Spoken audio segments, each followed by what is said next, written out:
Hello friends, কেমন আছো তোমরা? অনেক দিন পর তোমাদের সঙ্গে আজকে গল্প করতে এসেছি। বিশ্বাস করো, কি প্রচন্ড পরিমাণে ব্যস্ত হয়ে পড়ছি। নিজের জন্য মি টাইম, সেলফ লাভ সবকিছু জিরো হয়ে গেছে প্রায়। শুধু দৌড়চ্ছি মনে হচ্ছে।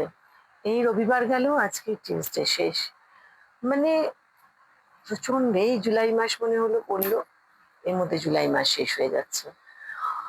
চারপাশে এরকম বৃষ্টিতে সব কেমন আছে? তোমাদের বাড়িতে কারোর জল টল ঢোকেনি তো? সল্ট লেকে অ্যাটলিস্ট এইটুকু সুবিধা আছে, বাড়িতে জল টল ঢোকেনি। রাস্তা তো সেভাবে জল জমে নেই, বুঝতে পারিনি।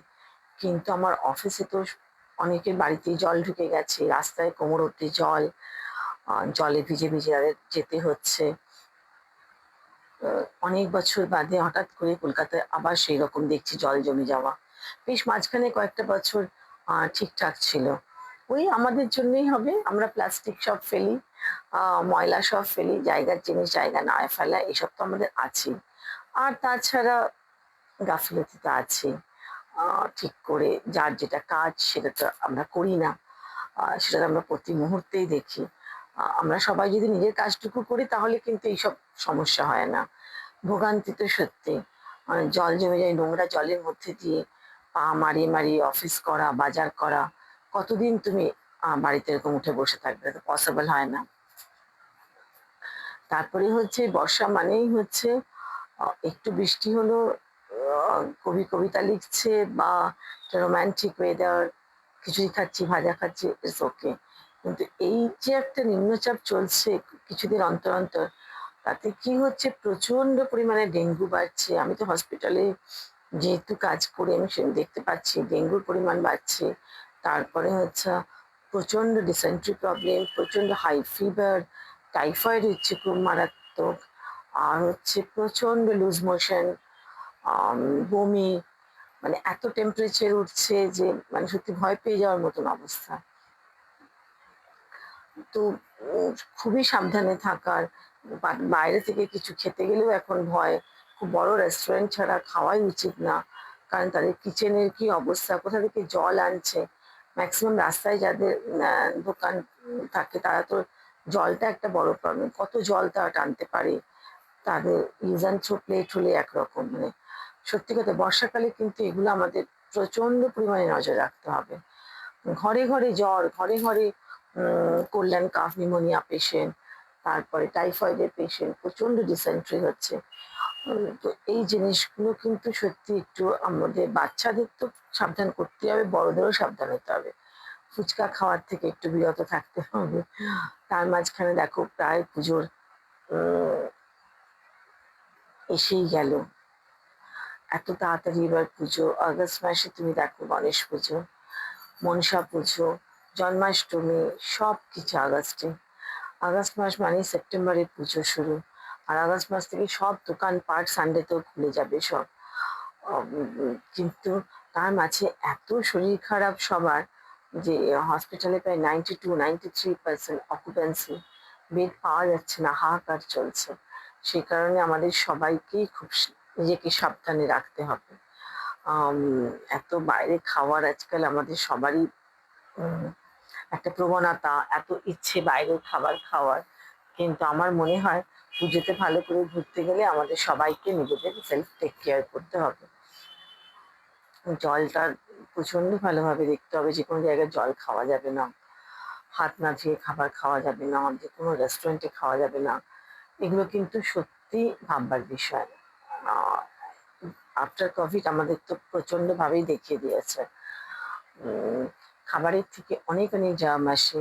আমি এরকম দেখেছি ডিজিজ আছে, যেটা খাবারের থেকেই আসে। এবং সেটা এত তাড়াতাড়ি ব্যাকটেরিয়াটা সারা শরীরে তোমার একদম ইয়ে হয়ে যাবে, যে কোনো অ্যান্টিবায়োটিক দিয়েও সেটা সারে না। তো তখন মৃত্যুই হয় আর কি। আমি এরকম পেশেন্ট দেখেছি। বলা হয় ওটা শুয়োরের মাংস থেকে হয় খেলে। তো যাই হোক, সেই কারণে না একটু সাবধান। চিংড়ি মাছকে মারাত্মক পরিমাণে সবার এখন অনেক সমস্যা দেখা দিচ্ছে। বরাবরই হয় চিংড়ি মাছে, এখন একটু বেশি হচ্ছে। চিংড়ি মাছ প্রচুর ভালো করে ধুয়ে টুয়ে খেতে হবে। পুজো এসে যাওয়া মানেই হচ্ছে আমার প্রচুর কাজ। বাড়িতে গোপাল আছে, তার জন্য জন্মাষ্টমী তালের বড়া বানাতে হবে, মালপোয়া বানাতে হবে গোপালের জন্য। তারপরে এসে গেছে 27 তারিখে জন্মাষ্টমী, তোমার গণেশ পুজো। আমার বাড়িতে বড় করে গণেশ পুজো হয়, উপোস করে থাকা, ভোগ রান্না করা, এসব তো দিনের দিনের কাজ পুজোর জন্য। তার আগে বাড়ি পুরো পরিষ্কার করা। এই সানডেতে আমার ছুটি ছিল, সকাল 11টা থেকে আমি কাজ শুরু করেছি, রাত্রি 12টাতেও কাজ আমি শেষ করতে পারিনি। মিনাও এসেছিল এই সানডে, ওর সাথেও কথা বলতে পারিনি। ও আমার অবস্থা দেখে ও আমাকে কাজে হেল্প করতে লেগে গেছে। মানে কোনটা করব বুঝে পাচ্ছি না। সারাক্ষণই ক্লিন, তুমি বুঝতেই পারছো আমার বাড়িতে দুটো ডগি, আর এই বর্ষাকালে ওদের প্রচন্ড পরিমাণে লোম পড়তে থাকে। তার মধ্যে হইচই প্রচন্ড অসুস্থ হয়ে গেছিল, হইচই 105 ফিভার, আমার বাচ্চা 4 দিন ধরে খাচ্ছে না। আমি যে আসবো তোমার সাথে কথা বলবো, মানে সেটাই আমি পাচ্ছিলাম না। ছোট ছোট কিছু শর্ট ফট এইসব দিচ্ছিলাম, শর্টস গুলো দিচ্ছিলাম। আম, প্রায় 3 দিন 4 দিন ধরে খাইনি, 105 টেম্পারেচার। সেই ডাক্তারগুলো করেছেন কি আমরা বুঝতেই পারিনি প্রথমে। আর ওর একটু শরীর খারাপ থাকলেও খায় না, কিন্তু 2-3 দিন যখন খায়নি তখন দেখছি গেলেও একদম ইউরিন হচ্ছে। ডক্টরের কাছে নিয়ে গেলাম, বলছি 105 ওর টেম্পারেচার। টিক ফিভার, আমার প্রচুর স্টে ডগ আছে, ওরা তো রাস্তায় ঘুরতে, যেটা একটা ডগদের ভীষণ কমন ফিভার। ওদের কিন্তু সেই ওষুধও খাওয়া হয়, খুব কস্টলি ওষুধ, যেটা বছরে একবার খাওয়াতে হয়, সেটাও ওদের খাওয়ানো হয় যাতে এটা না হয়। কিন্তু হইচই না একটুখানি ইনফেকশন প্রন আছে, ওকে এগুলো ভীষণ ফাটাফাট ধরে নেয়। আর হইচই চুলবুল লাকিলি ভালো ছিল, আর হইচইকে যখন এই মেডিসিনটা আমরা স্টার্ট করলাম আবার, তো ডাক্তার বললে চুলবুলকেও খাইয়ে দিন, কারণ একই সঙ্গে ওরা থাকে। তো সেই কারণে এটা রিস্ক নেওয়ার দরকার নেই। নিচে এত স্ট্রে ডগ থাকে, তো সেই জন্য স্ট্রে ডগের থেকে না ওদের পোকা আসে, ওদের দেখো কিছু হয় না, ওরা কারণ কি স্ট্রাগল ফর সার্ভাইভ বলে না, সেই অবস্থা। তো আমাদের বাচ্চারা তো মানে এরকম ভাবে বড় হয়নি, এত আদুরে পানায় বড় হয়ে যায়, ওদের ভীষণ তাড়াতাড়ি হয়ে যায়, ওরা স্ট্রাগল কতটা জানেই না। সে কারণে না মানে ওরা এতটা স্ট্রং নয় অ্যাকচুয়ালি। তো সেই কাজ করতে করতে আমি পুরো শেষ হয়ে যাচ্ছে। প্রতিদিন অফিস, বেশি ছুটি পাই না পুজোতে। পুজোর আগের দিন হয়তো ছুটি পাবো, বা আগের দিন হয়তো হাফ ডে করতে পারবো। আমাদের ছুটিও অনেক বেশি নয়। তো সব মিলিয়ে না মানে পুরো ঘেঁটে আছি। আর গণেশ পুজো এসে যাওয়া মানে দুর্গা পুজো এসে যাওয়া, দুর্গা পুজো এসে যাওয়া মানে কালী পুজো এসে যাওয়া, লক্ষ্মী পুজো এসে যাওয়া। পর পর কালী পুজো অব্দি আমার প্রত্যেকটা পুজো হয়। গণেশ পুজো, লক্ষ্মী পুজো, কালী পুজো, এই 3টে পুজো আমার বাড়িতে হয়, জন্মাষ্টমী। আর দুর্গা পুজোটা তো একটা বড় উৎসব। তো সেই কারণে না কি হিমশিম খাচ্ছি, কি শাড়ি পরবো, তার মধ্যে ঠিক করতে হবে, তার ব্লাউজ বানাতে দিতে হবে, তার গয়না রেডি করতে হবে। আমার সঙ্গে আমার সব বন্ধুদেরও তাই, সবাই গণেশ পুজোতে আসবে, কি শাড়ি পরা হবে। সবসময় ভাবি এই পুজো আচ্ছা দিনগুলো অন্তত বাড়িতে একটু হেভি সিল্ক কিছু পরি, বেনারসি পরি, বালুচরি পরি। কিন্তু এবছর তো মনে হচ্ছে পড়তেই পারবো না, এত গরম। বৃষ্টি হচ্ছে বাট গরম কমছে না। কি প্রচন্ড বৃষ্টি, কিন্তু গরম কমছে না, কিচেনে গেলে মানে পাগলের মতো অবস্থা। আর আমার বাড়ির পুজোতে আমি সব ভোগ বানাই, আমি সবকিছু সবাইকে পরিবেশন করি। পুজো শেষ হতে না হতেই সবাই খাবারের জন্য রেডি হয়ে থাকে, দেরি হয়ে যায়, সবার বাড়ি যেতে হবে। আর এটা না আমার একটা অদ্ভুত আনন্দ। আর এবার আমি খালি বলছি এত গরম, ঠাকুর আমাকে স্ট্রেংথ দিও যেন আমি করতে পারি সবটা নিজের হাতে। আমার ভালো লাগে না কাউকে অর্ডার দিতে।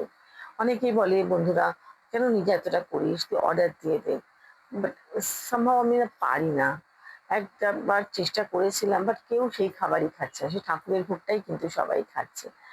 তো ন্যাচারালি ওগুলো ওয়েস্টেজ হয়ে যায়। আহ, তো আর এই পুজো নিজের হাতে ঠাকুরের জন্য রান্না করছি, সবাইকে খাওয়াচ্ছি, এটা একটা অন্য মজা।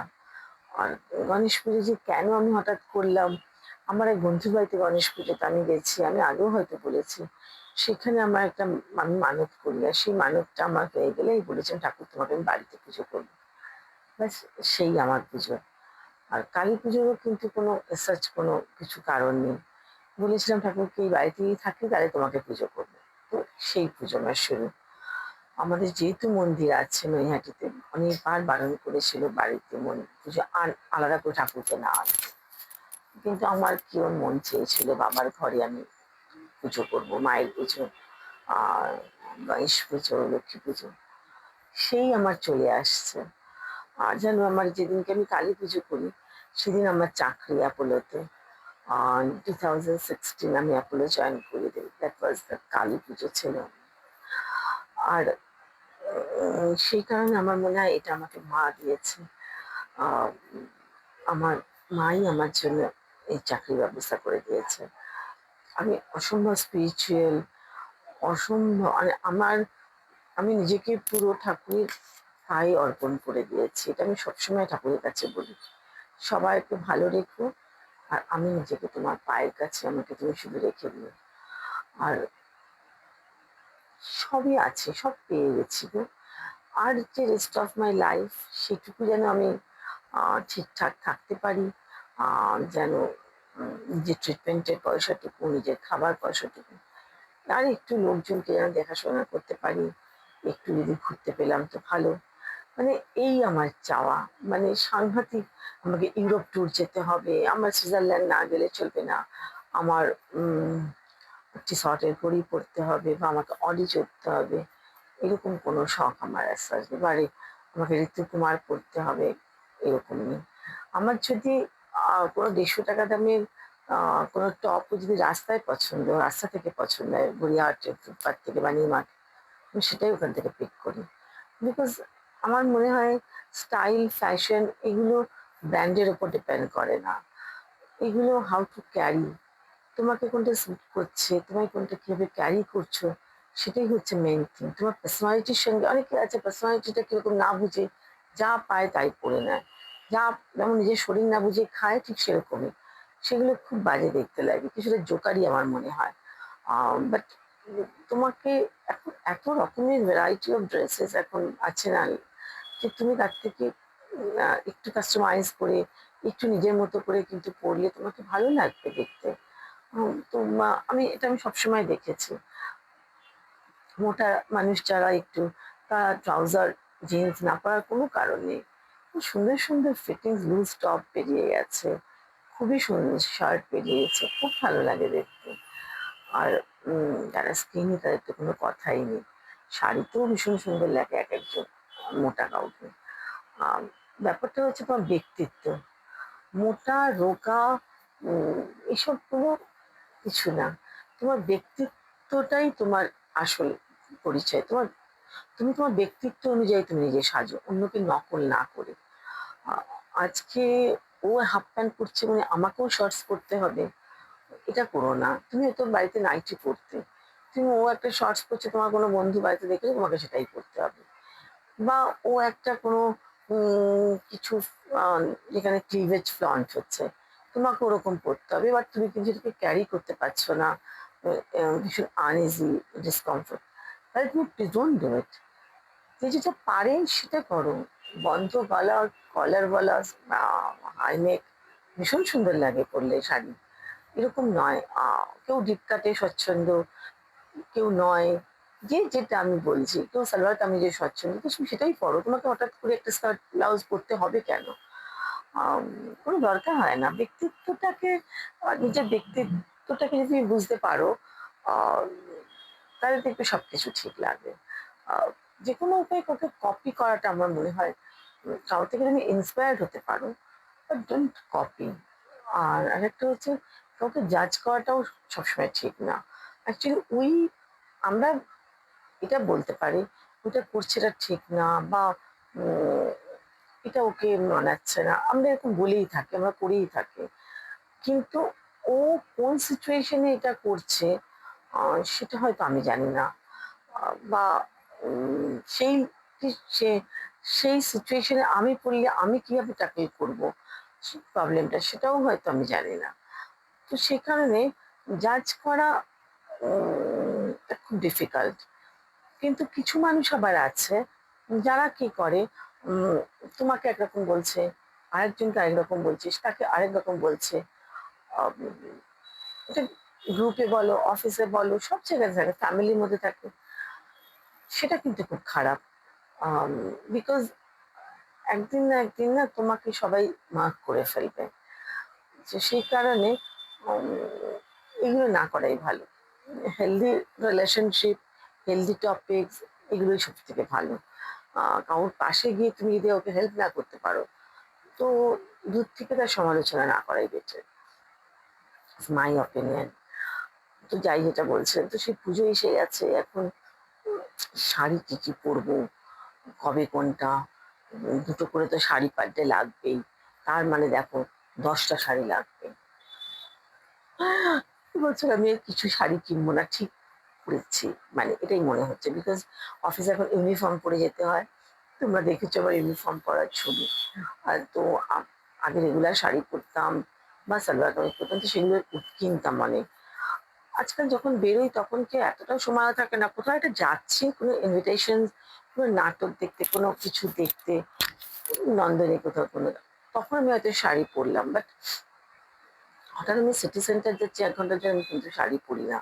জেনারেলি ওয়েস্টার্নে কিছু পরে চলে যায়, ইজি টু ওয়্যার বলে। বাট শাড়ি পরে যাওয়া মানে একটা কোনো অকেশন যে আমরা যাচ্ছি।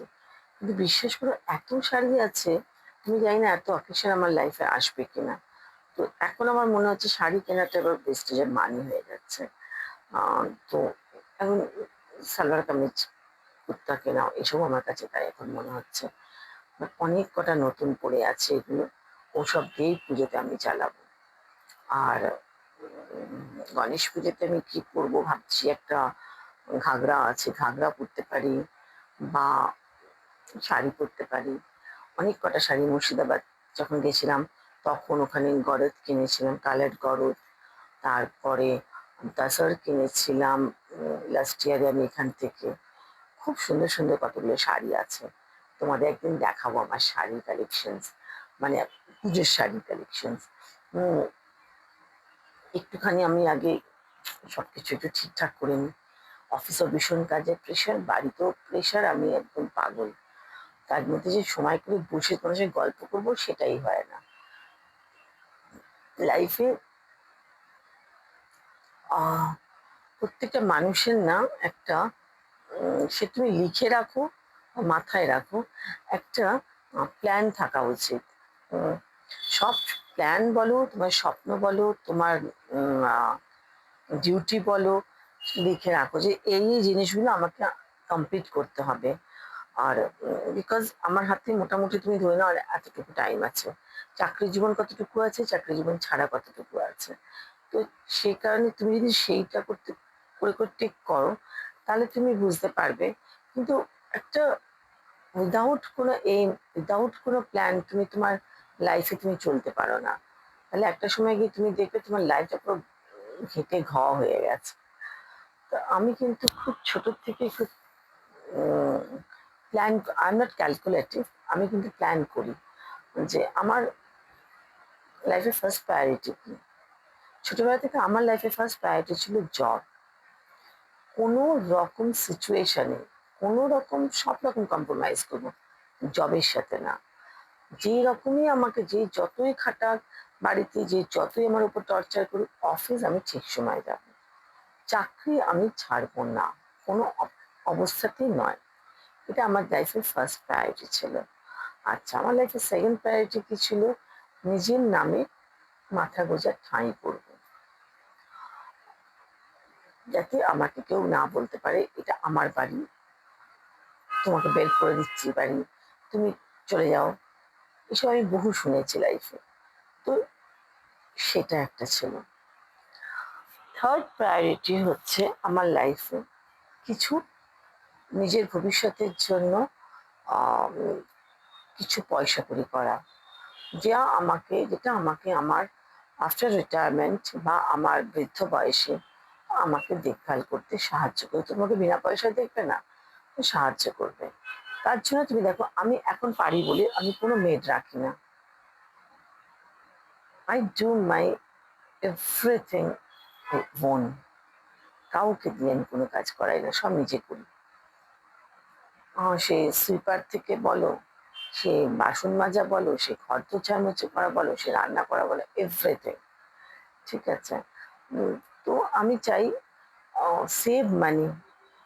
সময় কমে আসছে, চাকরি জীবন কমে আসছে। তো সেই কারণে কারণ বয়স হলে তোমার কাজের লোক রাখতেই হবে। যদি আমি কোনো ওল্ড এজ হোমেও চলে যাই, সেখানেও আমাকে টাকা না দিলে তো কেউ রাখবে না, কেউই রাখবে না। একটা হোম কেয়ার থেকে লোক নিতে গেলেও তোমাকে পয়সা দিতে হবে। যাতে আমাকে কাউকে তো হাত কার কাছে বা পাতবো, কেউ নেই আমার হাত পাতার মতো। তো সেইটুকু আমায় রাখতে হবে। তারপর হচ্ছে একটা গাড়ি। তো এইরকম একটা করে প্ল্যান। তারপর যদি হয় ছোট ছোট কোথাও ঘুরতে যাওয়া। আমি খুব ছোট ছোট ঝাড়গ্রামে গিয়ে এত খুশি হই, পুরীতে গিয়ে এত খুশি হই যে আমাকে বিদেশ যাওয়ার দরকার আমার হবে না। বিকজ আমার শহরে, আমার দেশে আমার কিছুই দেখা হয়নি, আমি তাতেই খুব খুশি। এইরকম ভাবে আমি আমার জীবনটা চালাই। আর তোমরা বিশ্বাস করবে না, আমার এভরি মান্থ আমার বন্ধু বান্ধব গিফট টিফট এই সমস্ত কিছু দেওয়ার থেকে আগে 1,000 টাকা ছিল, এখন সেটাকে 1,500 থেকে 2,000 টাকার মধ্যে করেছি। কোনো মাসে আমার 2,000 টাকা বেশি খরচ হয়, কোনো মাসে হয় না। আবার এরকম হয় 2 মাস হয়তো কোনো খরচা হলো না, মানে কোনো খরচা হলো না, মানে কোনো গিফট দেওয়ার নেই, কাউকে কিছু নেই, অনেক টাকা ওখান থেকে আমি সেভ করে ফেলতে পারলাম। আমি আননেসেসারি উবার চড়ি না, আননেসেসারি গাড়ি ইউজ করি না। আমি যতটা পারি আমি বাসে, অটোয়, মেট্রোজ আমি চড়ি। তার মানে এরকম না আমি ঝুলে ঝুলে বাসে যাব। আমি খুব কমফোর্টেবলি টাইমে বেরোই, যাতে ওয়েট করি যাতে বাস এলে ফাঁকা বাসে আমি উঠতে পারি। অটোতেও তাই, ঝুলে ঝুলে এ 5 জন যাবে এরকম অটোতে আমি উঠি। আমি মেট্রো অ্যাভেল করি। তো আমি অযথায় উবার ডেকে নিলাম, অযথা এটা করলাম। হ্যাঁ, যেদিনকে দরকার সেদিনকে উবার ডাকি, যেদিন দরকার আমি সেদিনকে ড্রাইভার ডাকি। যেদিন আমার দরকার কোনো দূরে যাব সেদিন আমি ড্রাইভার নিয়ে গাড়ি নিয়ে যাই। কিন্তু আমি এখান থেকে অ্যাপোলো যাওয়ার জন্য 7 মিনিটসের জন্য একটা 15,000 টাকা দিয়ে ড্রাইভার আমি রেখে দেবো সারাদিন, এটা আমি করতে পারবো না। মানে আমার আসবেই না এই বড়লোকিগুলো।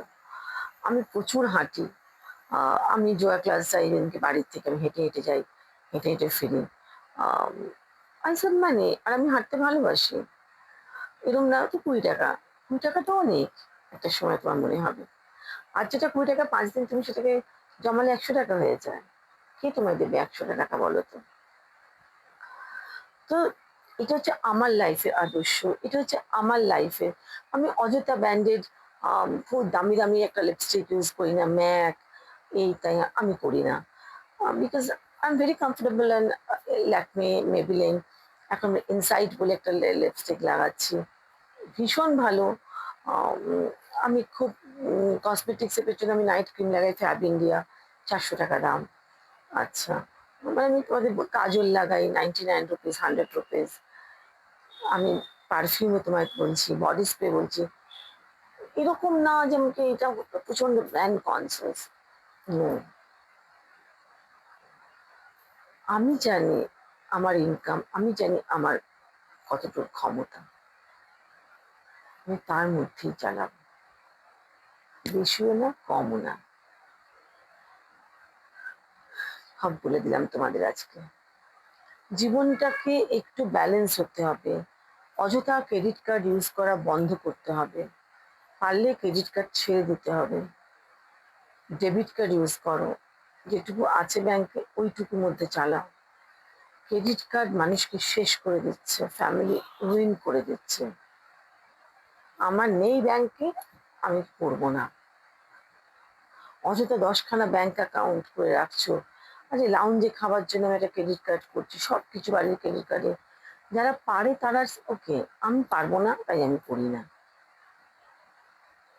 অযথা লোন নেওয়া, অযথা ইএমআই দেওয়া, অযথা আমাকে এসআইপিতে, এই যে দেখো এসআইপির মার্কেট সারাক্ষণ ডাউন হয়ে যাচ্ছে, ইটস আ হেডেক। তার থেকে আমার ব্যাংকে টাকা রাখবো, 6.5%, 7%, 8%, আমি ওইটুকুই পাবো। এসআইপি একবার কমে যাচ্ছে, একবার বেড়ে যাচ্ছে, সারাদিন কে এটাকে মনিটরই বা করে? আর হয়তো যখন দরকার হবে তখন আমাকে কম দাম যখন, তখন তোমাকে ছেড়ে দিতে হবে। আমি খুব স্টেডি অ্যান্ড খুব স্লো, আমি খুব ভাবি লাইফটাকে নিয়ে। মিউজিক্যালি কিছু আমি করি না। তোমাদেরও সবাইকে বললাম, জীবনটাকে যদি ভালোভাবে চালাতে চাও তাহলে স্টেডি হতে হবে। লোন করে ঘুরতে গেলাম, লোন করে বাড়ির জিনিসপত্র কিনলাম, লোন করে এটা করছি, ক্রেডিট কার্ড ওটা করছি। বন্ধ করে দাও। একদম প্রচুর ফ্যামিলি নষ্ট হয়ে যাচ্ছে, শেষ হয়ে যাচ্ছে লোকজন। চলো এবার পালাই। অনেক বকবক করেছি তোমাদের সাথে, আমার জীবনের অনেক কথা বলে দিয়েছে। আসলে ব্যালেন্স হওয়াটা ইন এভরি রেসপেক্ট দরকার, রিলেশনশিপে বলো, অফিসে বলো, বাড়ির কাজের ক্ষেত্রে বলো, টাইম ম্যানেজমেন্টটা ভীষণ ভাইটাল। চলো যাই, প্রচুর রান্না বান্না আছে, কাজ আছে, আবার তোমাদের সঙ্গে কথা বলবো একটু সময় পেলে। চলো টাটা, সবাই ভালো থেকো। আমার ব্লগ ভালো লাগলে তোমরা শেয়ার করো। অনেক খেটে ব্লগ বানাতে হয়, because I am very busy. প্রচুর প্রচুর সময় লাগে গো এসব এডিট করো রে। যদি ভালো লাগে তাহলে তোমরা শেয়ার করো, আমারও ভালো লাগবে নতুন বন্ধু হলে। টাটা।